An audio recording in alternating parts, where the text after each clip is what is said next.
चमन में जमीयत उलमा इस्लाम के मरकजी रहनुमा मौलाना मोहम्मद हनीफ शहीद की पहली बरसी अकीदत व एहतराम के साथ मनाई गई। बरसी की तकरीब से सैनिटर अब्दुल गफ्फूर हैदरी और दीगर मरकजी और सूबाई रहनुमाओं ने खिताब किया। मज़ीद तफसील चमन से इमरान अत्तार की इस रिपोर्ट में। चमन में जमीयत उलमा इस्लाम के मरकजी रहनुमा मौलाना मोहम्मद हनीफ शहीद की पहली बरसी अकीदत व एहतराम के साथ मनाई गई।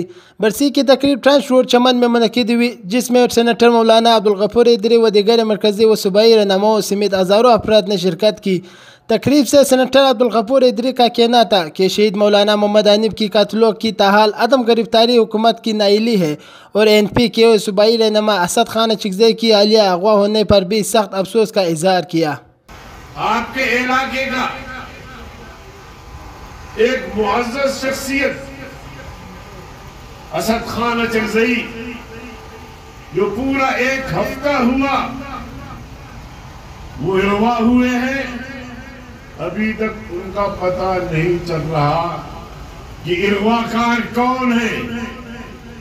तो आप बताएं कि फिर हुकूमत की रिट मौजूद है? मैं तो समझता हूं कि हुकूमत की रिट मौजूद नहीं, कि लोगों को अगवा किया जाता है। हफ्ते नहीं महीने गुजरते हैं, साल गुजरते हैं, पता नहीं लगता। तो फिर हम क्या समझे कि हुकूमत है या नहीं है।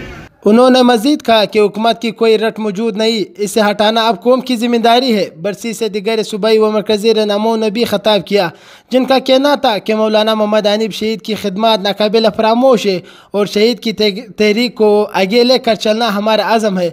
आखिर में शोहदा को इसाल सवाब के लिए दुआए मग़फ़िरत की और गरीबों में लंगर तकसीम किया। Imran Attar, prime star news, चमन।